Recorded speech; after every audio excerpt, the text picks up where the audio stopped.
Doctor Jaime Barrientos, ¿cómo está?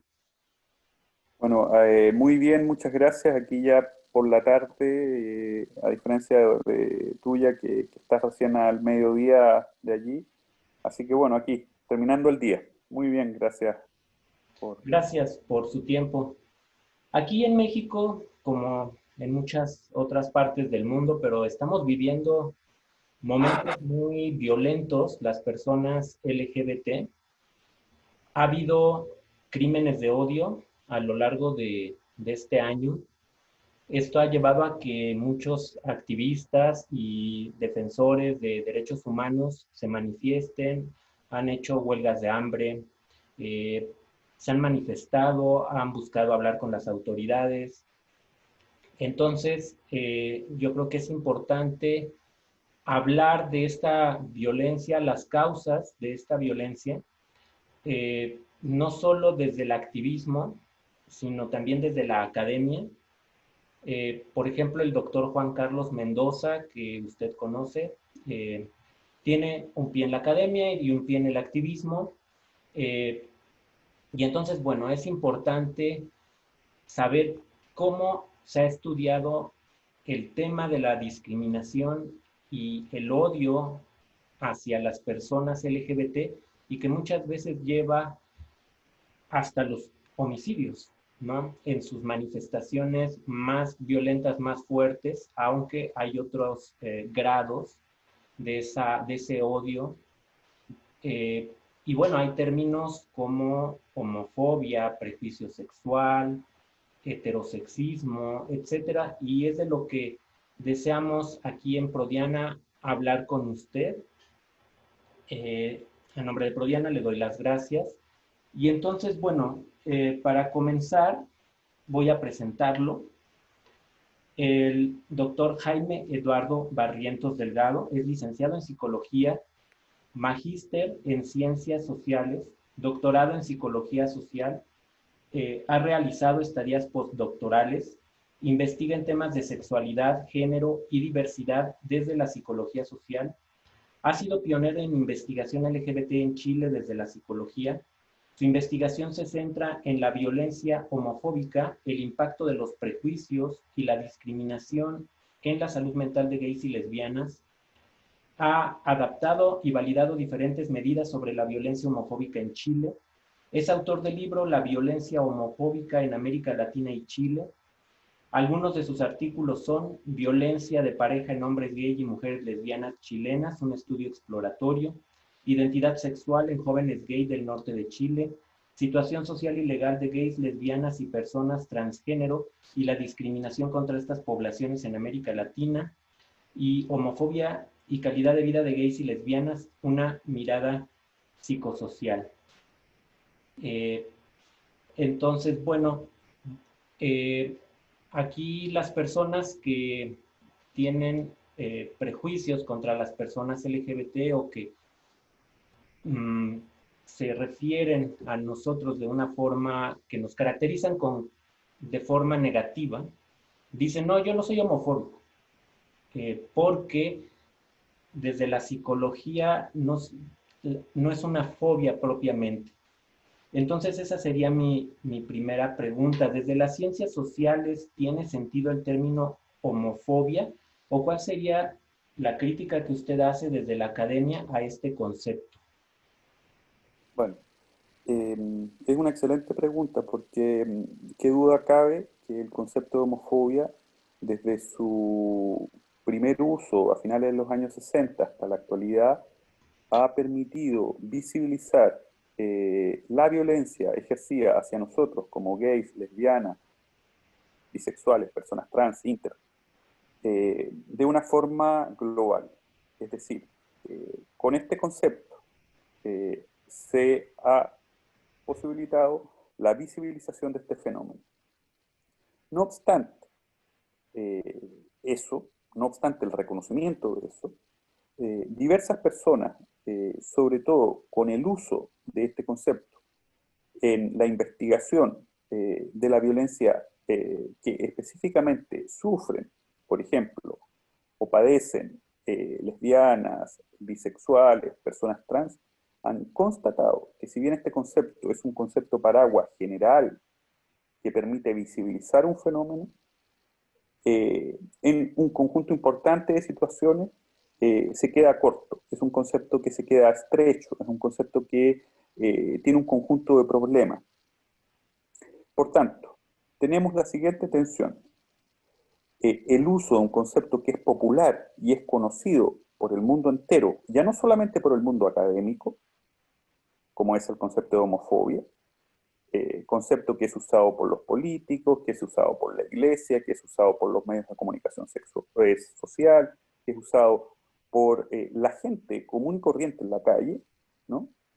Para describir un fenómeno y los problemas que éste tiene, ¿no? Nos encontramos en esa tensión.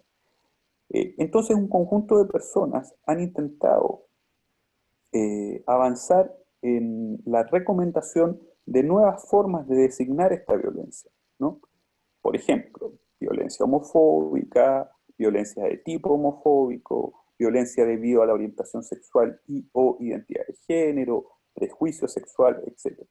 No obstante, si bien estos conceptos uno podría decir que son mejores que el concepto de homofobia, el concepto de homofobia al mismo tiempo sigue teniendo la visibilidad, el valor y el reconocimiento que lo hacen un concepto que cualquier persona que lo use, más o menos, independientemente del nivel de conocimiento que tenga, sabe de qué estamos hablando.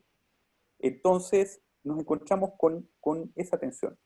En conclusión, es un concepto que fue valioso, fue útil, que es importante, pero que sin embargo tiene, para dar cuenta de las características específicas de la violencia sufrida por nosotros, requiere un conjunto de modificaciones y o requiere que sea, ¿no es cierto?, transformado este concepto en otros conceptos, ya sea, si estamos hablando de la violencia específica ejercida hacia, por ejemplo, las mujeres, ¿no? El concepto de lesbofobia. Definitivamente hay distinciones entre la violencia en general ejercida hacia nosotros y la violencia ejercida hacia las personas trans. Por tanto, se requiere acuñar un concepto que sea específico para dar cuenta de la violencia que sufren, por ejemplo, las personas trans. Eso sería mi primera respuesta. ¿Cómo se ha intentado medir en la academia? Bueno, se puede usar el término LGBT-fobia. ¿No? ¿Cómo se ha intentado medir? ¿Qué dificultades teóricas y o metodológicas hay que sortear para medirlo? Bueno, una de las grandes como ambiciones o pretensiones de la ciencia siempre ha sido la medición de los fenómenos que estudia la ciencia.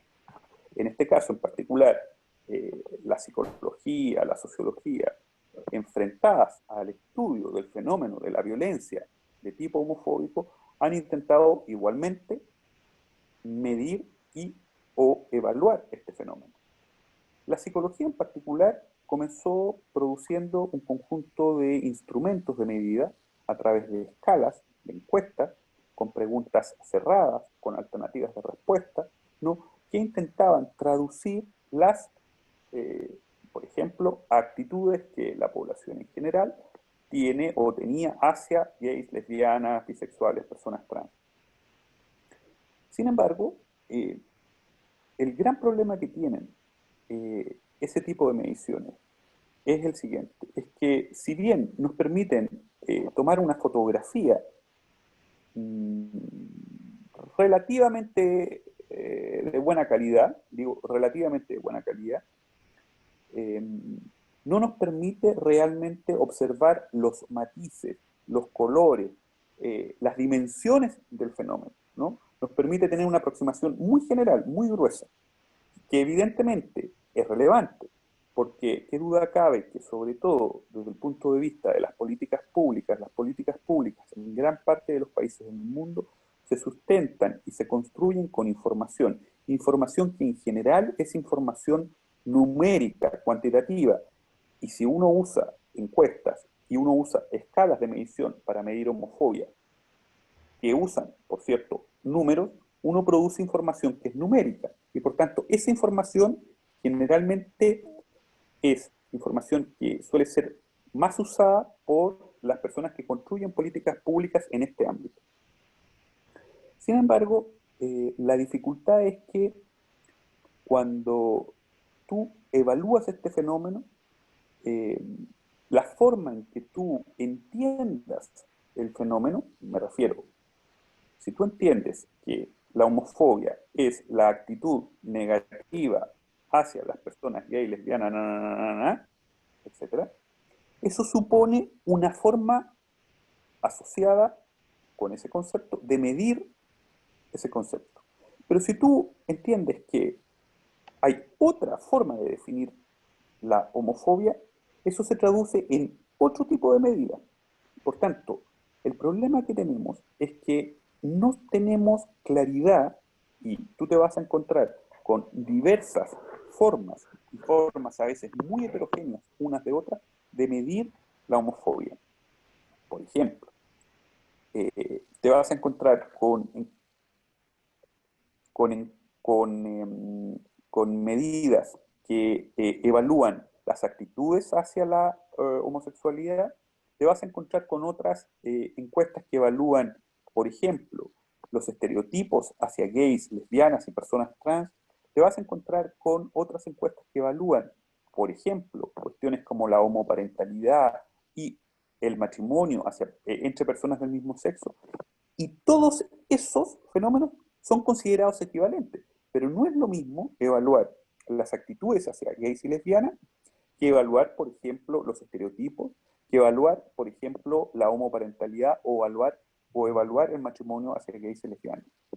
Entonces, la gran dificultad con la que nos encontramos a nivel global es que no nos hemos puesto de acuerdo en cómo entender este fenómeno y en cómo traducir esa forma de entender el fenómeno en un conjunto de preguntas que respondan a ese concepto. Por tanto, tú vas a encontrar en México una forma, vas a encontrar en Estados Unidos otra forma, vas a encontrar en la India otra forma, y por tanto, cuando tú intentas comparar, va a ser muy difícil comparar unas medidas con otras. No sé si me explico. Eso hace que sea muy difícil. No obstante, hay algunas iniciativas que desde mi punto de vista son importantes de reconocer y valorar por el esfuerzo que han hecho para tratar de generar algunas instancias de equivalencia entre unas medidas y otras. Y una de esas iniciativas, desde mi punto de vista, la mejor que disponemos al día de hoy, es la iniciativa que ha emprendido el The Williams Institute, que está centrado en la Universidad de California, en Los Ángeles. Este es un instituto centrado en investigar cuestiones relativas a la orientación sexual y de la identidad de género, y ellos han generado el Global Acceptance Index, el índice de aceptación global hacia la diversidad sexual. Este es un índice que desde mi punto de vista es el mejor índice que tenemos construido en base a encuestas y medidas cuantitativas para comparar la evolución de la aceptación dentro de un mismo país, pero además también entre diversos países del mundo. Entonces, con ese índice tú puedes, por ejemplo, observar las transformaciones que han habido en un mismo país respecto a la aceptación, pero también cómo han habido transformaciones entre países. Eso diría yo como segunda respuesta a la pregunta que me has hecho. Bien.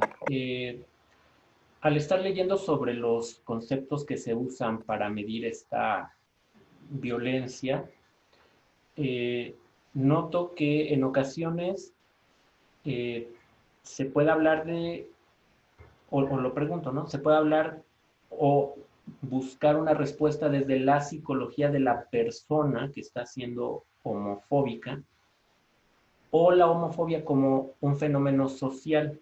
Es decir, Por un lado, podríamos buscar en la historia de vida de una persona por qué tiene ciertas actitudes o ciertas creencias hacia las personas LGBT. Y por otro lado está ya más como en lo social, buscar ya la homofobia o tratar de explicarlo o de comprenderla más como un fenómeno social y no psicológico. ¿No es así? Eh, es una excelente como pregunta, acotación. Desde mi punto de vista, este tipo de violencia es un tipo de violencia que es construida socialmente. Es decir, esta es una violencia que se produce y se reproduce socialmente. Eh, yo lo diría incluso de otra forma. En estudios que hemos hecho, mm, no solamente nosotros, pero también un conjunto de otras personas, en escuelas, hemos podido constatar que cuando tú ingresas a la educación formal con 5 años, 4, 5 años en general, tú ingresas a un proceso de socialización en el que se te enseña a discriminar. Se te enseña a diferenciar a unos y a otros y en asignar un valor diferencial a unas identidades y a otras. Y ese valor diferencial supone violencia, en el caso de nosotros como gays, en otros casos como mujeres lesbianas, etc. Por tanto, para mí, lo que hace la escuela, pero también, evidentemente, otras instituciones, pero en particular, pongo el ejemplo de la escuela porque es seguramente una de las instituciones más importantes de nuestro proceso de socialización, es enseñar a discriminar. Desde ese punto de vista, lo que hace la escuela es producir particulares formas de mirar al otro, que son formas que lo conciben como un otro diferente, como un otro posible receptor de violencia. Por tanto, cuando tú ingresas a la escuela, seguramente no discriminas, pero cuando tú tienes 15 años y eres un adolescente, tú ya tienes incorporada la discriminación hacia el otro gay, hacia el otro trans, hacia el otro diferente. Pero también tienes incorporado el sexismo, también tienes incorporado el clasismo, también tienes incorporado el racismo, etcétera. Es decir, lo que quiero decir es que la escuela cumple una función fundamental en la producción y en la reproducción, lamentablemente, ¿no?, de la discriminación. Y en ese sentido, uno podría decir que esta es una violencia que en el fondo se produce socialmente y se reproduce socialmente, por ejemplo, a través de la socialización escolar. Bien, esto me lleva a pensar que quienes Eso. somos LGBT también hemos incorporado todo esto y ya que mencionaba usted otras formas como el clasismo o la gordofobia, en los mismos lugares de socialización LGBT, en las aplicaciones de ligue, etcétera, pues también se hacen estas distinciones, ¿no? No afeminados, no gordos, etcétera, ¿no? Lo que me lleva a pensar también en la homofobia internalizada, ¿no? Es decir, no es solo que sean otros quienes nos violenten, sino que nosotros mismos somos, dentro de la población LGBT, somos capaces de reproducir esa violencia y de incluso vernos a nosotros mismos de esa forma, ¿no? Decir, bueno, yo tengo que ser masculino, no puedo ser afeminado, no me gustan las personas afeminadas, etcétera. Entonces, también hay estudios sobre la homofobia internalizada.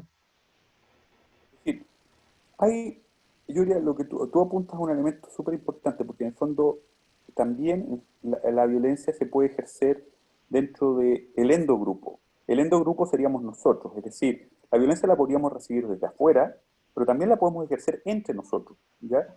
Y en ese sentido, tú has mencionado diversos ejemplos de cómo, por ejemplo, uno puede ejercer esa violencia hacia otro. Desde el, por ejemplo, valorar de forma diferencial a aquel compañero, amigo gay que es más afeminado que otro, aquel amigo gay que, por ejemplo, ocupa una posición pasiva en las relaciones sexuales, aquel amigo o amiga que quizás tiene una estructura corporal que no es la estructura corporal que es valorada dentro del medio no social gay. Entonces, en ese sentido también.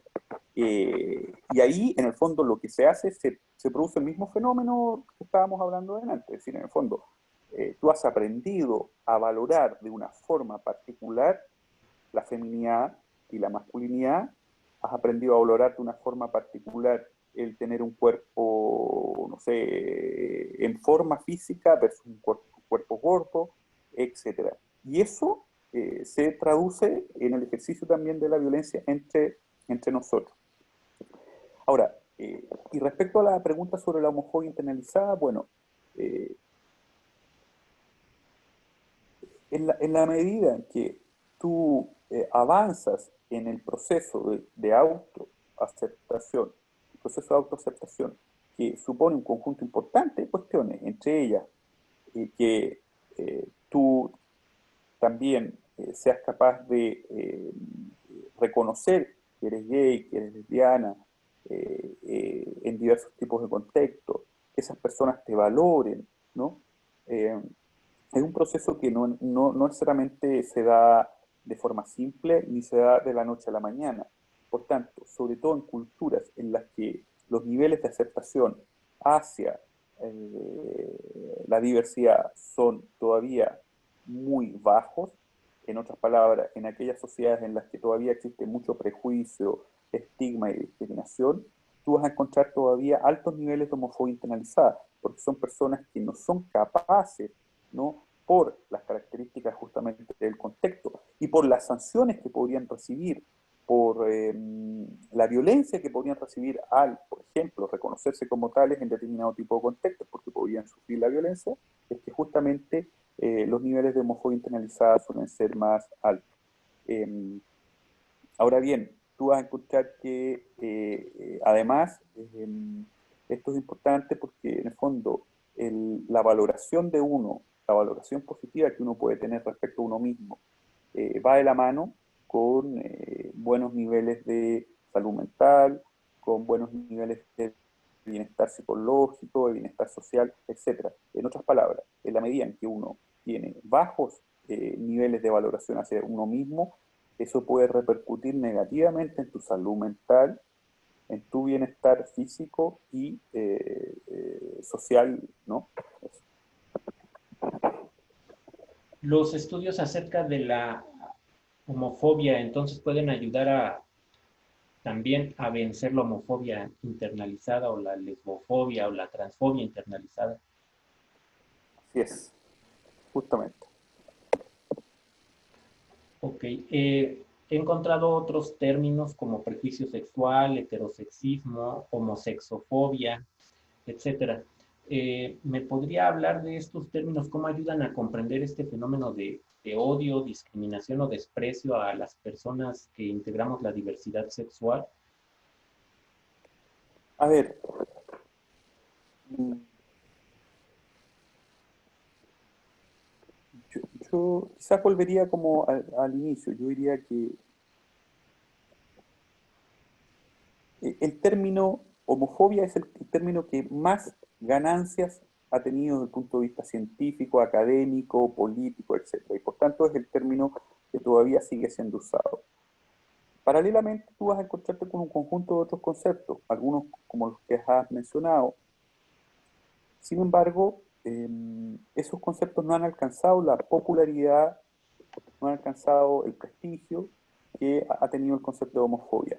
Por tanto, yo creo que en función de el objetivo que tú tengas, del propósito que tú tengas, tú puedes usar un concepto u otro. Si, por ejemplo, tú estoy poniendo ejemplos, supongamos que fueses político y vas a hablar a grandes audiencias de población, seguramente que si tú utilizas conceptos muy específicos que no son conocidos por la población, lo que tú estás mencionando puede ser poco entendido. En cambio, si tú usas el concepto de homofobia, puede ser que todo el mundo te entienda. Pero si estás hablando en un contexto, por ejemplo, académico, o estás hablando en un contexto activista, o estás hablando en un contexto que trabaja específicamente con minorías, seguramente tú vas a tener que hacer un conjunto importante de matices para poder especificar las características específicas que tiene el fenómeno en cada uno de los grupos. Y ahí seguramente podrás usar otro conjunto de términos. Yo creo que en ese sentido uno tiene que valorar el uso de uno u otro en función de los públicos, en función de los fines y los propósitos que uno tenga para el uso del concepto. Ok, al inicio le comentaba, por ejemplo, del caso del doctor Mendoza, que tiene un pie en la academia y uno en el activismo. Entonces, bueno, estos estudios son para comprender la homofobia, los prejuicios hacia las personas LGBT, y eso es un trabajo académico. Pero todo esto, y no sé si mi pregunta sea buena o no, pero todo esto, toda esta información, ¿cómo puede usarse para desmantelar o para combatir la homofobia existente, ¿no? Es decir, esto ya nos llevaría tal vez un poco al activismo. ¿Cómo se puede usar toda esta información? Bueno, es una excelente pregunta. Yo eh, creo que definitivamente a veces se requieren eh, ámbitos específicos de trabajo y de acción. Eh, el mundo, por ejemplo, de la academia se ha encargado de producir información, de trabajar conceptos, eh, que uno espera que ojalá sean usados por el mundo del activismo para que justamente el mundo del activismo use estos resultados, use esta información para transformar la realidad nuestra. Ahora, a veces la relación entre activismo y academia no es una relación de las mejores, a veces no es fluida, a veces no es una relación, ¿no es cierto?, que acontezca, diríamos, fluidamente.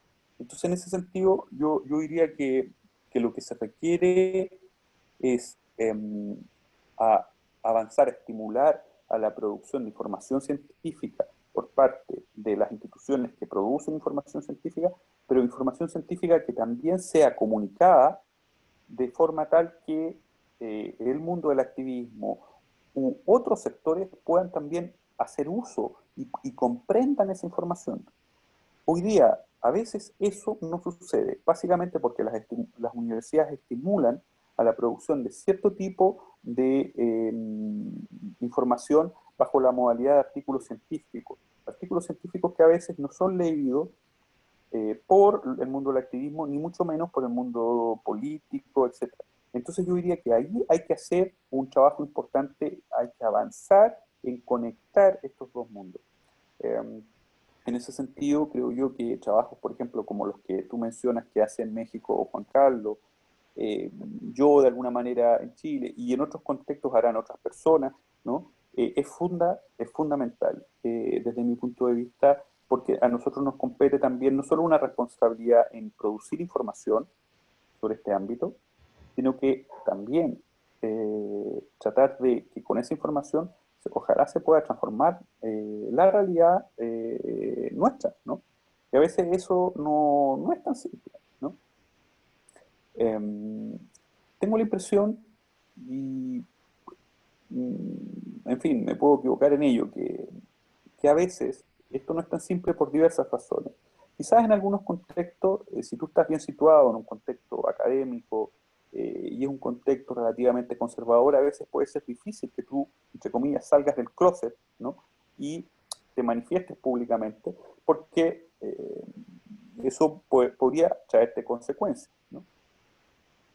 En segundo lugar, creo yo que hay que generar mayores instancias como de diálogo, ¿no?, del mundo académico con el mundo del activismo, de tal forma que en el fondo puedan comunicarse más fluidamente y en el fondo puedan trabajar codo a codo para ir generando, ¿no es cierto?, transformaciones de nuestra realidad social. El mundo, es cierto que el mundo del activismo tiene unos objetivos y el mundo de la academia tiene otros, pero yo creo que pueden encontrarse puntos de encuentro para justamente facilitar esta fluidez de información. Ok. Para ir cerrando esta plática, ¿qué trabajos nos puede recomendar sobre estos temas? Lesbofobia, homofobia, transfobia, etcétera. Bifobia. Eh, a ver, es súper interesante. Desde el punto de vista, si tú quieres como conceptual y teórico, yo diría que una de las personas que más ha avanzado como en conceptualizar esto, entre otras, es Gregory Herek. Él es un psicólogo social americano, ¿no? Que justamente ha problematizado mucho esto. Um, También yo diría, hay una escritora, bueno, no es una escritora, una investigadora australiana que ella se llama Gail Mason, que ella también ha problematizado mucho teóricamente. En español, por ejemplo, en el contexto que también tiene que ver con violencia, hay un trabajo muy interesante realizado en México por Alejandro Brito y Rodrigo Parrini sobre crímenes de odio. Ese es un trabajo muy interesante porque el crimen de odio es la expresión más cruel, más dura de la violencia, pero también requiere ser conceptualizado ese concepto de forma importante. Para mí esos trabajos, por ejemplo, desde el punto de vista conceptual, son fundamentales, ¿no? Porque te permiten reflexionar y pensar sobre justamente qué es lo que significa este concepto. También la, eh, se llama Comisión, la Comisión Interamericana de Derechos Humanos. Eh, el año, no me acuerdo si el 2015 o 2016, creo que el 2016, publicó un reporte que está disponible en la web en español y en inglés que aborda también la violencia hacia nosotros y es un reporte que es bien interesante porque no solamente aborda cuestiones teóricas y conceptuales, aborda cuestiones específicas de cada uno de los grupos, es decir, de la violencia orientada hacia gays, lesbianas, trans, en fin, sino que también los modos de producción social de esta violencia, es decir, cómo los contextos contribuyen a producir socialmente esta violencia. Desde mi punto de vista, ese es un reporte que es importante, es fundamental conocerlo, leerlo, manejarlo, básicamente porque ha sido construido a partir de el aporte que las organizaciones locales LGBT ¿no? Hacen a la Comisión Interamericana, ¿no? Y la Comisión Interamericana también, ellos tienen una especie de oficina que justamente aborda temas LGBT, entonces ellos también reciben información, reciben denuncias, en fin. Pero este es, desde mi punto de vista, un texto que se aleja del lado más jurídico y aborda cuestiones conceptuales y cuestiones propias de la comprensión del fenómeno a nivel de nuestro continente. Entonces, me parece que es un texto fundamental, es útil, es muy relevante, diríamos, de utilizar, conocer y manejar, porque justamente, por ejemplo, ellos proponen también otra forma. Ellos, en vez de hablar de homofobia, proponen, creo, de violencia orientada hacia. Es decir, ellos también hacen una apuesta por utilizar una forma de designar este fenómeno que es particular.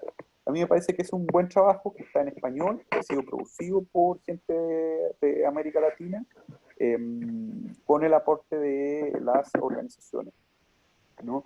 Yo diría eso. Esas son las cuestiones que en estos momentos se me ocurre sugerir fundamentalmente. Y bueno, había sugerido inicialmente el reporte de Williams Institute, que yo puedo como darte o enviarte después la referencia, que es el que está escrito por Andrew Flores, está en PDF.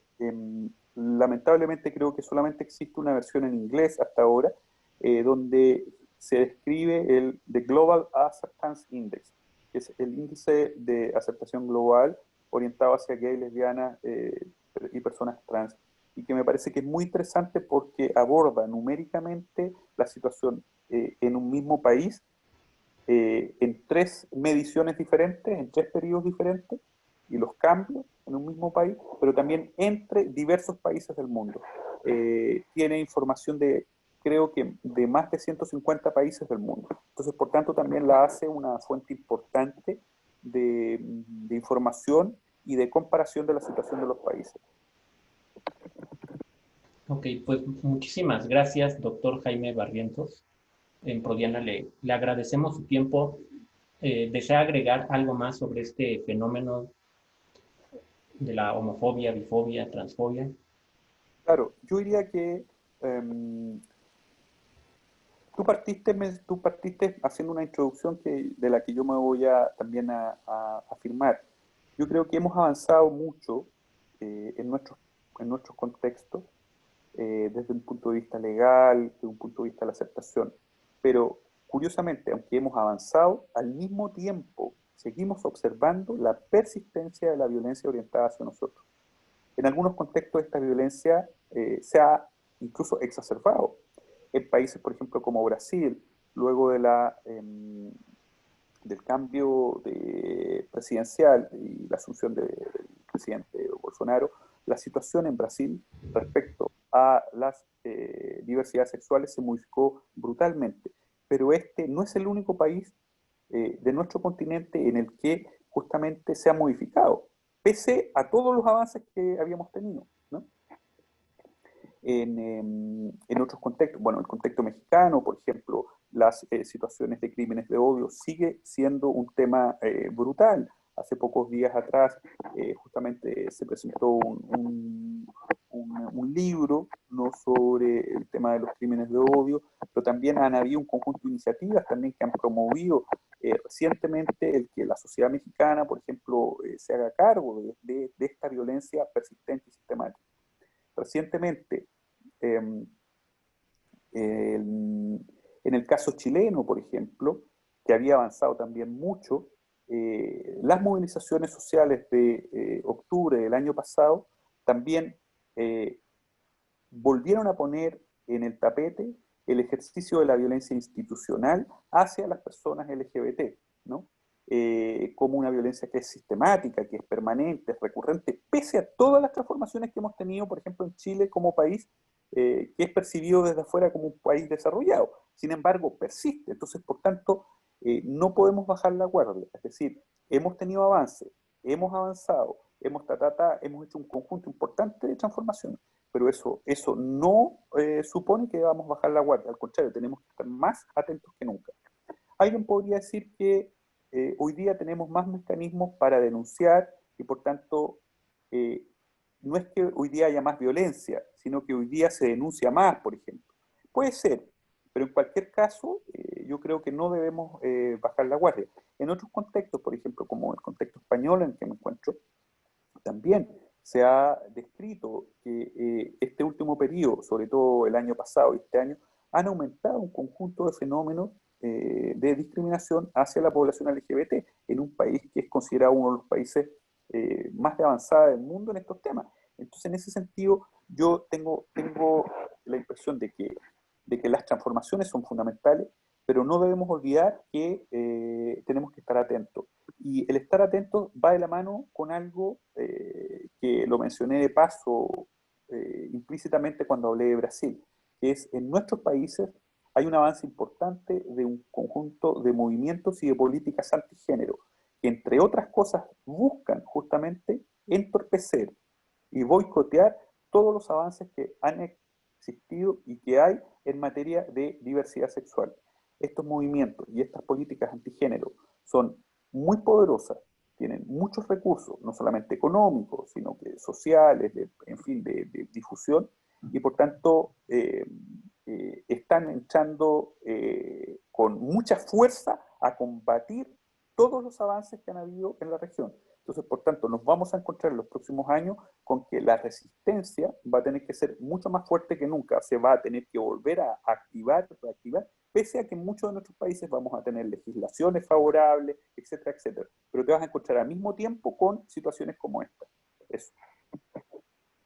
Como usted menciona, aquí en México se percibe que los grupos anti-LGBT se organizan, se están organizando muy bien y han tomado, y creo yo que en toda América Latina, la bandera de la supuesta ideología de género y que denuncian quiere avanzar esta ideología y así es como ellos pues, lo ven, ¿no? Y se están organizando pues bastante bien y hay que estar entonces pues alertas ante eso. Sí, Pues, doctor Barrientos, pues muchísimas gracias. A nombre de Prodiana le agradecemos su tiempo y esperamos platicar con usted en algún otro momento. Muchísimas gracias, que esté muy bien. yo feliz, gracias por la invitación, gracias por la oportunidad de compartir con esta conversación contigo, en nombre de otras personas y bueno, siempre disponible para lo que sea que permita transformar nuestras realidades. Así que muchas gracias. Gracias a usted, fue un placer. Vale, gracias.